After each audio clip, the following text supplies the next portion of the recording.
모니터는 크게, 램은 많이, 하드는 못해먹겠네. 맨날 똑같은 거 더 이상 못하겠어요 스승님. 도대체 언제 전설의 컴퓨터 구매 비법을 전수해주시는 거죠? 이제 너에게 이 비법을 전달해줄 때가 온 게로구나. 바꿔라. 아니 이건 컴퓨터도 말방구.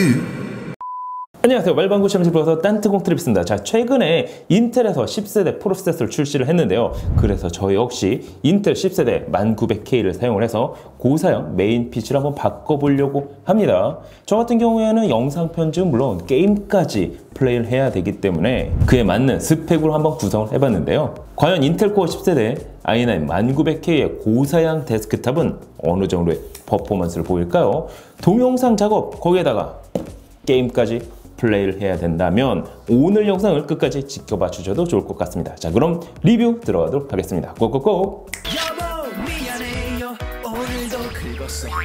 자, 일단 프로세서는 최신 인텔 코어 10세대, 그 중에서도 i9 1900K를 선택했습니다. 전작인 9세대 i9 9900K보다 물리적인 코어가 늘어난 10코어 20스레드 제품으로 시네벤치 R20 벤치마크 결과만 놓고 봐도 멀티코어 5979점으로 i9 9900K보다 약 30%가 향상된 걸 알 수가 있습니다. 싱글코어 점수는 516점으로 i9 9900K와 별반 차이가 없었는데요. 14나노 플러스 공정에서 큰 변화가 없다 보니 벤치마크 점수 상에서는 큰 차이가 없었습니다. 하지만 부스트 클럭은 5.2GHz로 0.2GHz가 향상됐습니다. 메인보드는 ASUS ROG 막시무스 히어로를 선택했습니다. 튼튼한 전원부로 인해 스로틀링 없이 CPU의 온전한 성능을 다 뽑아낼 수 있고 자동 오버클럭은 덤으로 사용할 수 있는 모델이기 때문에 이 제품을 선택을 했습니다. 저처럼 오버클럭에 대해 잘 모른다면 자동으로 해주는 오버클럭은 아주 꿀이라고 할 수가 있겠죠. 그래픽카드는 조텍 RTX 2080 슈퍼를 선택했습니다. 사실 RTX 2080 Ti로 갈 수도 있었는데 연말에 RTX 30 시리즈가 나오는 관계로 2080 슈퍼로 타협을 받습니다. 그래도 2080 슈퍼 중에서는 끝판왕을 선택했습니다. 램은 3200MHz 클럭을 지원하는 G-Skill 트라이던트 ZRGB DDR4 16GB 램 총 4개를 구매했습니다. RGB 때문에 산 건 아니고요. 가장 안정성 측면에서 검증된 제품이라 구매를 했습니다. 마음 같아서는 128GB로 선택하고 싶었지만 이 역시 타협을 받습니다. 기본 클럭은 3200MHz인데 XMP 프로파일을 적용된 메모리다 보니 메인보드 자동 오버클럭으로 4300MHz까지 클럭을 올릴 수가 있었습니다. 스토리지는 WD 블랙 SN750 M.2 NVMe SSD 1TB 2개를 구매했습니다. C 드라이브는 게임용, D 드라이브는 영상 작업용으로 사용하기 위해 각각 하나씩 세팅했습니다. 그리고 영상 원본 파일을 저장하기 위해 시게이트 10TB 아이언 울프를 구매했는데요. 원래 나스용 하드라 안정성 측면에서 선택을 했습니다. CPU 쿨러는 물론 공랭도 가능하다고 하지만 안정성을 위해 에브가 2열 일체형 순행 쿨러를 선택했습니다. 그 이유는 2열 일체형 순행 쿨러 중에서 평이 좋은 제품이라 선택을 했는데요. 크라켄 3열 일체형 순행 쿨러를 왜 사용 안 했냐고 물어볼 수도 있겠지만 이 역시 현실 타협이겠죠. 대신 써멀은 비싼 걸로 발랐습니다.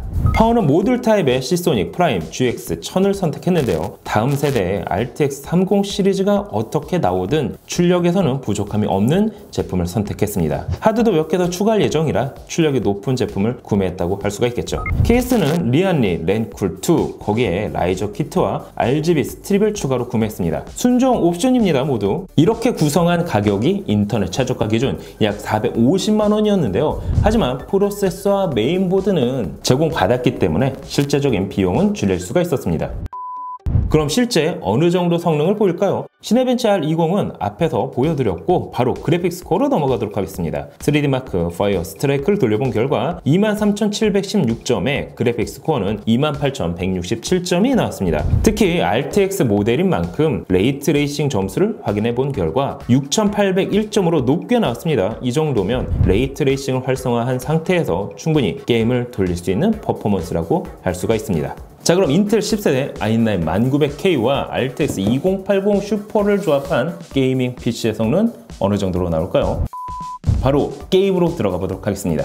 첫 번째 배틀그라운드를 실행시켜봤습니다. 당연 울트라 옵션에서 플레이를 해봤는데요. 산옥 맵 그리고 녹화 벤치 기준 평균 160프레임 이상을 보여줬습니다. 녹화 벤치가 실제 프레임보다 다소 적게 나온다고 하지만 그래도 160프레임 이상이면 144Hz 모니터를 사용하는 환경에서는 전혀 문제될 게 없었습니다. 자, 두 번째 게임은 콜 오브 듀티 워존을 돌려봤습니다. 역시나 울트라 설정 기준 플레이를 해봤는데요. 평균 150프레임 이상을 보여줬습니다. 배그와 비교하면 다소 낮게 나왔지만 역시나 150프레임 이상으로 전혀 플레이에 문제될 게 없었습니다. 세 번째, 툼레이더 리부트를 플레이해봤습니다. 다소 연식이 있는 게임이지만 여전히 인기가 있어 테스트를 해봤는데요. 울트라 옵션 기준 평균 190프레임 이상을 보여줬습니다. 그리고 마지막으로 몬스터 헌터 월드를 플레이해봤습니다. 역시나 최고 옵션 기준으로 100에서 110프레임 정도를 보여줬는데요. 앞선 게임보다 확실히 고사양 게임이다 보니 프레임 수는 다소 낮게 나왔습니다. 그래도 울트라 옵션에서 100프레임 이상이면 플레이하는데 전혀 문제가 없겠죠.